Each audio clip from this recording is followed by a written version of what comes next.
তার মানে এই বাজেট ভালো বাজেট নয়। ভালো বাজেট যদি হতো তাহলে এই বছরই অর্থনীতি ঘুরে দাঁড়াইতো। আমরা বলছি গরিব মারার বাজেট, এটা আসলেই গরিব মারার বাজেট। আমি লুটপাটের বাজেটের কথা বলতে চাই না, তবে গরিব মারার বাজেট এ ব্যাপারে কোনো সন্দেহ নাই। মাননীয় স্পিকার, আমাদের এখন বাজেট অধিবেশন চলছে, বাজেটের উপরে আলোচনা চলছে। বাজেটে অনেকেই বলছেন আমাদের সরকারি দলের মাননীয় সদস্যবৃন্দ যে এবারের বাজেট এত ভালো হয়েছে যে কেউ মিছিলও করে নাই, কেউ দামও বাড়ে নাই। আমি মনে করি কথাটা মোটেই সঠিক নয়। দামও বেড়েছে, মিছিলও হয়েছে। দাম তো এখন বাড়বে কেন? দাম তো আগেই বাড়ায় দিয়েছেন। কারণ তেলের দাম, গ্যাসের দাম, বিদ্যুতের দাম এটা আগেই বৃদ্ধি হয়েছে, তখন মিছিল শুরু হয়েছে। এবং বাজেট পেশ করার পরেও কিন্তু মিছিল হয়েছে। কাজেই দাম বাড়ে নাই। দাম, এই যে আমার হাতে এখানে একটা তালিকা আছে, আপনি যে সময় দিয়েছেন এই সব তালিকা বলা যাবে না কোন কোন জিনিসের দাম বাড়ছে, তারপর দুই একটার কথা বলি আর কি। মাননীয় স্পিকার, এলপিজি গ্যাস এটা বৃদ্ধি হয়েছে। আগে ছিল 1341 টাকা, এখন হচ্ছে 1728 টাকা, বৃদ্ধি হয়েছে 28.9 টাকা, তার মানে 29 টাকা। এরপরে ডিজেলের দাম বৃদ্ধি হয়েছে প্রতি লিটারে 15 টাকা। কেরোসিনের তেলের দাম বৃদ্ধি হয়েছে প্রতি লিটারে 18 টাকা।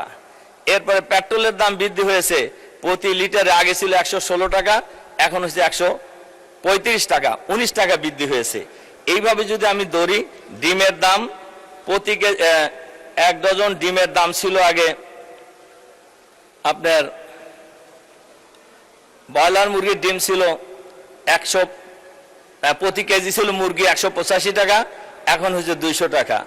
ডিম ছিল 1 ডজন 135 টাকা, এখন হচ্ছে 145 টাকা। পেঁয়াজের দাম আগে ছিল 50 টাকা, এখন ছিল 58 টাকা। সোনালী মুরগি প্রতি কেজি ছিল 300 টাকা, এখন 400 টাকা।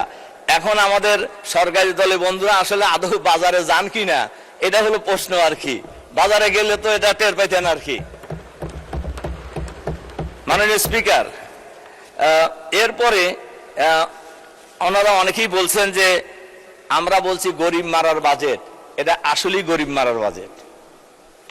আমি লুটপাটের বাজেটের কথা বলতে চাই না, তবে গরিব মারার বাজেট এ ব্যাপারে কোনো সন্দেহ নাই।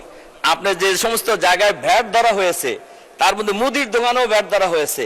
আমাদের নেতা, বিরোধী নেতা বলছিলেন ফকিরকেও ভ্যাট দিতে হয় না। ফকির তো সারাদিন ভিক্ষা করে ওই মুদির দোকানে যায়, তার জিনিস কেনে রাত্রে খাবার জন্য, তাকেও ভ্যাট দিয়ে তারপরে বাড়িতে যেতে হয় জিনিস কিনে নিয়ে। তাহলে এটা কি গরিব মারার বাজেট বলতে হবে না? ভিক্ষা করে সে তাকেও ভ্যাট দিতে হয়। মাননীয় স্পিকার, এরপরে আমাদের মাননীয় অর্থমন্ত্রী বাজেটের উপর যে সংবাদ সম্মেলন করছিলেন, সেই সংবাদ সম্মেলন উনি খুবই ক্লিয়ার করে একটা সত্য কথা বলছেন। উনি বলছেন অর্থনীতি ঘুরে দাঁড়াবে 4র্থ বছরে। তার মানে এই বাজেট ভালো বাজেট নয়। ভালো বাজেট যদি হতো তাহলে এই বছরই অর্থনীতি ঘুরে দাঁড়াইতো, কিন্তু এটা 4র্থ বছর যা অর্থনীতি ঘুরে দাঁড়াবে। তার মানে 3 বছর বাংলাদেশের মানুষকে কষ্ট করতে হবে। বাংলাদেশের মানুষ যা আগে কষ্টে ছিল ওই রকম কষ্টে বাংলাদেশের মানুষকে আবারও থাকতে হবে। মাননীয় স্পিকার, এরপরে আমি বাজেটের ব্যাপারে, বাজেটে এবার জিডিপি প্রবৃদ্ধি ধরা হয়েছে 6.5, কিন্তু বিশ্বব্যাংকের পূর্বাভাস হলো এবারে ম্যাক্সিমাম জিডিপি বৃদ্ধি পেতে পারে 4.6। মূল্যস্ফীতির হার ধরা হয়েছে 7.5, কিন্তু ইতিমধ্যেই মার্চ থেকে যদি আমরা ধরি, ফেব্রুয়ারি বাদই দিলাম, মার্চ, এপ্রিল, মে বৃদ্ধি হয়ে এখন হয়েছে 9.42। তাহলে আমাদের যে জিডিপি এবং মুদ্রাস্ফীতির যে হার ধরা হয়েছে এটা কিন্তু ইতিমধ্যেই ফেল করেছে। কাজেই এটা যে জনবান্ধব বাজেট এটা বলার কোনো সুযোগ এখানে নাই। মাননীয় স্পিকার, এবছরে এডিবির, যেটা গত 1 বছরে 11 মাসে এডিবির বাস্তবায়ন হয়েছে 48.23%। 1 মাসে 1 লাখ কোটি টাকা ব্যয়ের চাপ, উন্নয়ন খরচে বড় স্থবিরতা, বেশ কয়েকটি মন্ত্রণালয় বরাদ্দের 1/3 ব্যয় করতে পারেননি। তাহলে যদি উন্নয়ন বরাদ্দ যদি বাস্তবায়িত হয় 48.23%, তাহলে 51%-এরও বেশি কিন্তু এখনো অবাস্তবায়িত রয়ে গেছে। কিন্তু মাস বাকি আছে কয়টা?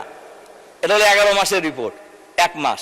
তাহলে 1 মাসে এই টাকা কিভাবে বরাদ্দ হবে?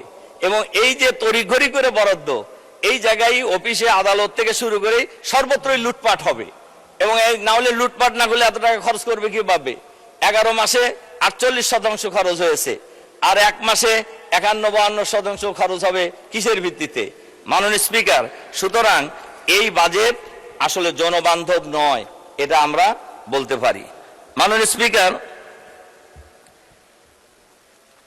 বাংলাদেশের বর্তমানে যে অবস্থা, আমাদের মাননীয় অর্থমন্ত্রী বাজেট পেশ করেছেন, কিন্তু বাংলাদেশের মানুষের উপর যে হিউজ পরিমাণ ঋণ রয়েছে এই ব্যাপারে কিন্তু কোনো কথা উনি বলেন নাই। শুধুমাত্র কেন্দ্রীয় ব্যাংকের তথ্য মতে মোট খেলাপি ঋণের পরিমাণ দাঁড়িয়েছে 5,88,704 কোটি টাকা, যা মোট ঋণের 32%, 26% টাকা।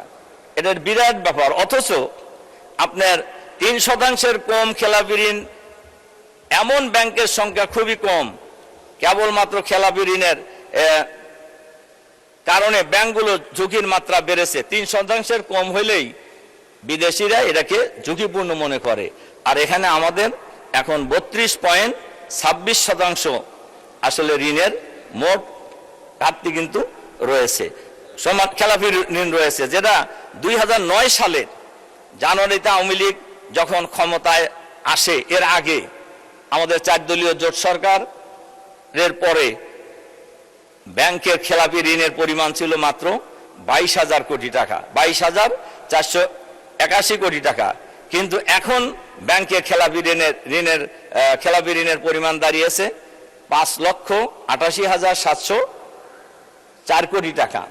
তাহলে দেখা যাচ্ছে এই টাইমে খেলাপি ঋণের পরিমাণ কিন্তু ব্যাপকভাবে বৃদ্ধি হয়েছে। কিন্তু এই ব্যাপারে বাজেটের কিন্তু এই খেলাপি ঋণের ব্যাপারে আসলে তেমন কোনো তথ্য আমরা